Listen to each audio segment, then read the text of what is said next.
அனைவருக்கும் வணக்கம். நம்ம சேனல் புதுசாக பார்த்துருக்கேன். அப்படி பார்த்தா சப்ஸ்கிரைப் பண்ணுங்க. அப்படி பார்த்துட்டு இருக்கவங்க லைக் பண்ணி கமெண்ட் பண்ணி ஃப்ரெண்ட்ஸுங்கெல்லாம் ஷேர் பண்ணுங்க. நம்ம சேனலுக்கு நம்ம எந்த படத்தோட ரிவ்யூ பற்றி பார்க்க போகிறோம் அப்படின்னு சொல்லி பார்த்தோம்னா, நம்ம அண்ணன் சந்தான சாரோட இங்கே நான் தான் கிங்கு அப்படிங்கிற படத்தோட ரிவ்யூ பற்றி தான் பார்க்க போகிறோம். இந்த படம் பார்த்தீங்கன்னா நேற்று தியேட்டருக்குள்ள ரிலீஸ் ஆயிருந்துச்சு. பட் இந்த படத்தில் யாரெல்லாம் நடிச்சிருக்காங்க அப்படின்னு சொல்லி பார்த்தோம்னா, நம்ம சந்தானம் சார் நடிச்சிருக்காரு. அதேமாதிரி பிரியாலயா அப்படிங்கிறவங்க ஹீரோயினும் நடிச்சிருக்காங்க. இவங்க கூட மறைந்த நடிகர் சேசு, மனோபாலா, விவேக் பிரசன்னா மற்றும் தம்பிராமையா, பாலசரவணன் இப்படி எக்கச்சக்கமான ஆர்டிஸ்ட் இந்த படத்தில் நடிச்சிருக்காங்க. அதேமாதிரி இந்த படத்தோட இசையமைப்பாளர் யார் அப்படின்னு பார்த்தோம்னா, இமான் தான் இந்த படத்துக்கு வந்து இசையமைச்சிருக்காரு. நம்ம இந்த படத்தோட ப்ரொடியூசர் அன்புச்சிலேருந்து தான் இந்த படத்தை ப்ரொடியூஸ் பண்ணியிருக்காரு.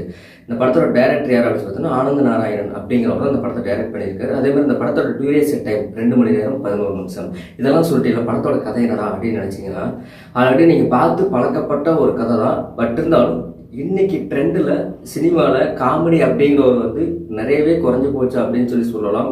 ஏன்னா அதெல்லாம் வந்து சந்தானம் சாரோட படங்கள் வரும்போது மட்டும்தான் நமக்கு காமெடிங்கிறது வயிறு வலிக்கு சிரிப்பு வருது அப்படிங்கிற படத்தில் தாட் போயிட்டு இருந்துச்சு. அதுக்கு இதுக்கு முன்னாடி ரிலீஸ் ஆன வடக்கப்பட்டி ராமசாமி படம் கூட ஒரு உதாரணமாக சொல்லலாம். பட் இந்த படத்தில் அந்த மாதிரி தான். இந்த படத்தோட கதைப்படி கல்யாணமே ஆகாமல் இருக்கிற நம்ம ஹீரோ சொந்த வீடு இருந்தால் தான் கல்யாணம் ஆகும் அப்படிங்கிற ஒரு பட்சத்தில் தன்னோட முதலாளியோட விவேக் பிரசன்னா கிட்ட ஒரு 20 லட்ச ரூபா கடன் வாங்கி அந்த 25 லட்ச ரூபா ஒரு அப்பார்ட்மெண்ட்டில் ஒரு வீடு ஒன்று வாங்குறாரு. பட் வாங்கினதுக்கப்புறம் மனோபாலா மூலமாக வந்து பொண்ணு தேடுறாரு. அப்போ தான் ஜமீனில் நம்ம தம்பிராமையாவோட பொண்ணை அவர் கல்யாணம் பண்ணிக்க வர்றாப்புல. பட் இருந்தாலுமே இவர் ஜமீனு கல்யாணம் பண்ண நம்ம கடன்லாம் தீரும் அப்படிங்கிறதுக்காக கல்யாணம் பண்ண போகிறாரு. பட் கல்யாணமும் நடக்குது. அதுக்கப்புறம் தான் தெரியுது அது ஆல்ரெடி ஜிவாலான ஒரு ஜமீன். இவங்களை சந்தானம் சார் அவங்க காப்பாற்ற நினைச்சா அவர் எங்களை எல்லாத்தையும் கூப்பிட்டு வந்து இவர் வீட்டில் வச்சு காப்பாற்றுவார். இப்படி ஒரு சுச்சுவேஷனில் சென்னையில் முக்கியமான பல இடங்களில் பாம்பு வைக்க போகிறோம் அப்படின்னு சொல்லி ஒரு கூட்டம் சுற்றிட்டு இருக்கோம். சுற்றிட்டு இருக்க இந்த ஒரு டைமில் நம்ம விவேக் பிரசன்னாவுக்கும் தம்பிராமைக்கும் ஒரு சின்ன ஃபங்க்ஷனில் ஒரு பிரச்சனை வர விவேக் பிரசன்னாவை நம்ம சந்தானம் சார் வந்து அடிச்சிடுறாரு. அதுக்கப்புறம் நம்ம விவேக் பிரசன்னா சார் வந்து கொல்லப்பட்டுறாரு. பட் அவர் இறந்ததுக்கப்புறம் அந்த பாடி நம்ம எப்படி மறைக்கலாம் அப்படின்னு சொல்லி நினைக்கிறாங்க. இவங்க நினச்சிக்கிட்டு எந்த ஒரு டைம்லையும் அந்த பாம்பு வைக்க போகிறாங்க அப்படின்னு சொல்கிற பார்த்தீங்கன்னா, இந்த 2 டீமுக்கு என்ன கனெக்ஷன், கிளைமேக்ஸில் என்ன ஆச்சு, சந்தானம் சார் தன்னோட கடன்லாம் முடிச்சாரு, அந்த பாடி எப்படி டிஸ்போஸ் பண்ணாங்க, பாம்பு வெடிச்சதா இல்லையா அப்படிங்கிறதான் இந்த படத்தோட கதையே. நான் ரொம்ப லென்த்தாக சொல்லிட்டுன்னு நினைக்கிறேன். ஷார்ட்டாக சொல்லியிருக்கலாம். ஷார்ட்டாக சொன்னோம்னா எல்லாருமே இதெல்லாம் சொல்கிறாங்க அப்படிங்கிற மாதிரிலாம் தோணும். பாசிட்டிவ்ஸ்னு எடுத்துக்கிட்டோம்னா, நடித்த ஒவ்வொருத்தரோட நடிப்பாகட்டும், மியூசிக் ஆகட்டும், ஒளிப்பதிவாகட்டும், திரைக்கதையாகட்டும் எல்லாமே நல்லா இருந்துச்சு. அதுலேயும் யமானோட இசையில் மானுமானு ஒரு சாங் வரும்.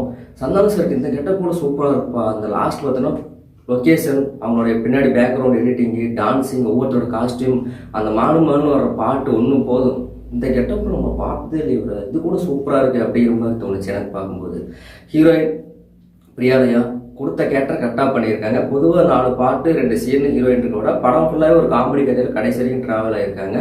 நம்ம மறைந்த நடிகர் சேசு பார்த்தீங்கன்னா இந்த கூலிப் சீன் ஒன்று வரும். அதேமாரி வந்து அந்த பணத்தை எடுத்துகிட்டு வரும்போது நான் கண்டுபிடிக்காம விட மாட்டேன் அப்படிம்பாரு.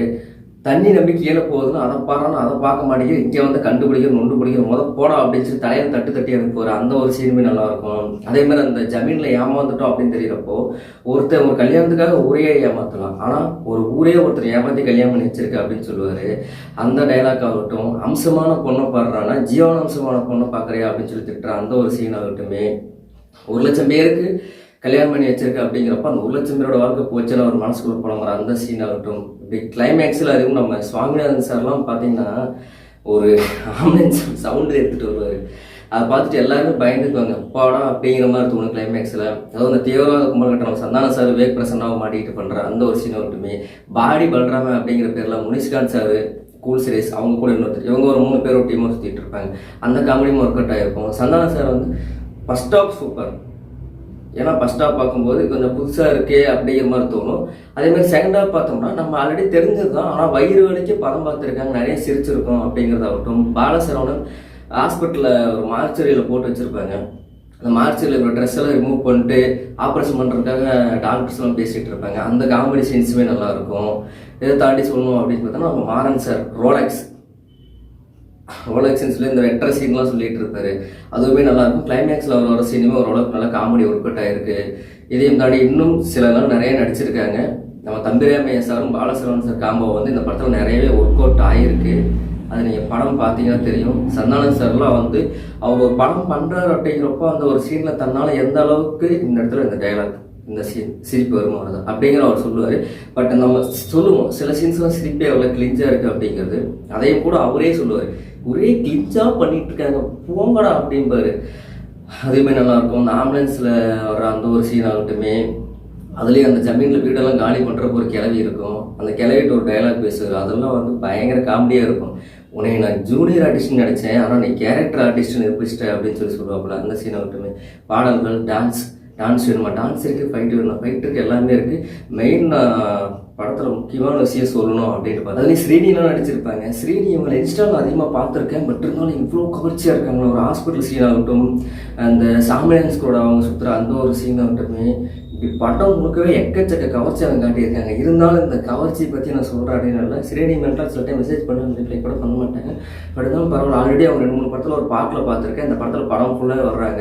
இதை நான் எதுக்காக சொல்கிறேன் அப்படின்னு பார்க்கும்போது, எல்லா நடிகர்களுமே ஓரளவுக்கு வளர்றப்போ அவங்க கூட இருக்கிற எல்லாத்தையும் விட்டுருவாங்க. பட் சந்தானம் சார், மாறன் ஆகட்டும், லொல்லு சபா சாமிநாதன் ஆகட்டும், கூல் சுரேஷ் ஆகட்டும், அதேமாதிரி சேசு சார் ஆகட்டும், தான் கூட சின்ன வயசில் சுற்றின அந்த அவர் டெவலப் ஆகாத ஒரு டைமில் சுற்றிட்டு இருந்தப்போ யாரெல்லாம் தான் கூட இருந்தாங்களோ அவங்களெல்லாம் தான் கூடயே கூப்பிட்டு வரணும் அப்படின்னு நினைக்கிறது வந்து அது அவருக்கு மட்டும்தான் இருக்குது. அதை நம்ம எல்லா படங்களையுமே பார்த்துட்டு தான் இருக்கோம். அதுவும் சேசு சார்லாம் மறைஞ்சிட்டாரு. இருந்தாலும் அவருக்கு வந்து நிறைய படங்கள் சினிமாவில் ஓரளவு தெரியறதுக்கு காரணமாக இருந்ததும் சந்தானம் சார் அப்படின்னு சொல்லலாம். அதே மாதிரி மனோபாலா சார் நடிச்சிருப்பார். மனோபாலா சார் பார்த்தீங்கன்னா அவர் இறந்துட்டார். பட் இருந்தாலுமே அவர் இறக்கிறதுக்கு முன்னாடியே சீன் எடுத்துட்டாங்க. பட் அந்த டப்பிங் கொடுக்குறது அப்படிங்கிறப்போ வேற ஒருத்தர் வச்சு தான் மனோபாலா சாருக்கு வந்து டப்பிங் கொடுத்துருக்காங்க. அது நீங்கள் படம் பார்த்தீங்கன்னா தெரியும். பட் இருந்தாலும் 90% அவர் வாய்ஸ் மாதிரியே கொடுத்து யாரும் கண்டுபிடிக்க முடியாத அளவுக்கு அவரோட வாய்ஸ் டப்பிங் கொடுத்துருக்காங்க. பட் நல்லா படம் பார்க்குறவங்களுக்கு அது வேற அவரோட வாய்ஸ் அப்படின்னு தெரியும். சரி, படத்தோட நெகட்டிவ்ஸே விளையாட அடிச்சு பார்த்தோம்னா ஒரு சில காட்சிகள் தொய்வாக இருக்கிற மாதிரி இருக்கும். இதை தாண்டி சொல்லணும்னா படத்தோட அடுத்தடுத்த காட்சிகள் என்ன அப்படிங்கிறது நிறைய படம் பார்க்குறவங்களுக்கு இந்த சீன் தான் நடக்கும் அப்படின்னு தான் தோணும். பட் இருந்தாலுமே அதை வந்து காமெடி காட்சியெல்லாம் மாற்றி நல்லா ட்ரை பண்ணி ஓரளவுக்கு பெட்டராக ட்ரை பண்ணியிருக்காங்க. ஏன்னா ஒரு குடும்பத்தோட ஒரு ஜாலியாக படம் பார்க்கணும் அப்படின்னு நினச்சிங்கன்னா கண்டிப்பாக அந்த படத்தை பார்க்கலாம். டைம் இருந்துச்சுன்னா பாருங்கள். மீண்டும் அடுத்த வீடியோ சந்திக்கும் வரை அனைவருக்கும் நன்றி.